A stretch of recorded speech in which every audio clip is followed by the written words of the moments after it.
আসসালামু আলাইকুম, আমি এনামুল হক বিজয়। আশা করি আপনারা ভালো আছেন।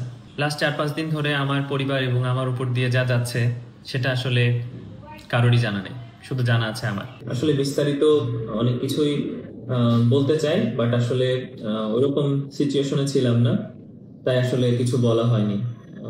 যখন কালকে দেখলাম আমাদের বিসিবি, আমাদের গার্জিয়ান, তারা একটা সুন্দর বার্তা দিয়েছে সংবাদ মাধ্যমে, যেটার পরে আসলে আসলে কথা বলার একটা সুযোগ হয়েছে এবং আমি মনে করি সেটা কথা বলার পারফেক্ট সময়। আমি বিভিন্ন সময় বিভিন্ন জায়গাতে বিভিন্ন লাস্ট 3 দিন 4 দিন ধরে যা দেখে আসছি, এটা আসলে কোনো প্লেয়ারের জন্যই কাম্য নয়। আর যারা আসলে এই নিউজগুলো নিয়ে এটার মধ্যে মাসালা মিক্সড করে প্রচার করেছেন এবং এটা নিয়ে মজা নিচ্ছেন, মজা পেয়েছেন, তাদের জন্য আসলে বলি যে আমি উকিল নোটিশ সবাইকেই দিচ্ছি, যারা যারা এর মধ্যে জড়িত আছেন, যারা যারা এই নিউজগুলোতে সুন্দর বাহবা দিয়েছেন বা যারা যারা এটাকে প্রমোট করেছেন, এবং উকিল নোটিশ একদিনের মধ্যেই তারা পেয়ে যাবে। তারপরে আপনারা অবশ্যই এটা দেখতে পারবেন। আর আমি মনে করি যে একটা কথা বলি যে আজকে আমার উপর দিয়ে যে জিনিসটা যাচ্ছে, ফিউচারে এই জিনিসটা যেতে পারে অন্য কোনো প্লেয়ারের কাছে। বা এর আগে ওরকম দেখেছি অনেক প্লেয়ারের যে কোনো নিউজ, তার কথা না শুনে যে কোনো একটা তথ্য পেয়ে সেটাকে নিউজ করে দেয়া। আসলে জানি না আপনারা কি মজা পান, বাট একবার ভেবে দেখবেন যে তার পরিবারের উপর দিয়ে কি যায় বা তার মানসিক অবস্থাটা কি থাকে।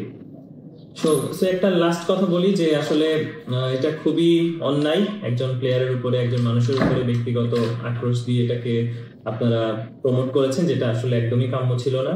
যারা এই নিউজগুলো করছেন তারা আসলেই ক্রিকেটের ভালো চায় না, তারা দেশের ক্রিকেটের ভালো চায় না এবং বাংলাদেশের ভালো চায় না।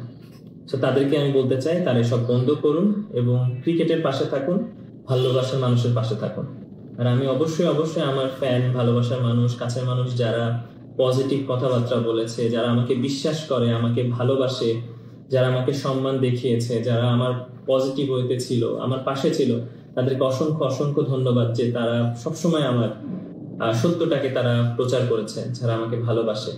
অনেক মিডিয়াতেও আছে যারা আমাকে তার পজিটিভ ওয়েতে নিউজ করেছে, যারা আসলে বুঝেছে বিষয়টা একদমই মিথ্যা, তাদেরকেও ধন্যবাদ জানাই। তারাও আমাদের কাছের মানুষই অবশ্যই।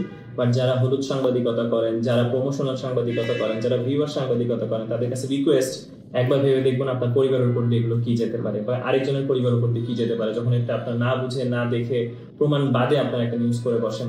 একটা মানুষকে সবার সামনে থাপ্পড় মারার পরে আপনি পরবর্তীতে যে কখনোই তাকে সরি বলে সেটা উদ্ধার হতে পারে না। আপনারা যে নিউজটা করেছেন, এটা আমার মান সম্মান তো নষ্ট হয়েছে, আমার এত বছরের কেরিয়ার একটা প্রশ্নবিদ্ধ করেছেন আপনারা।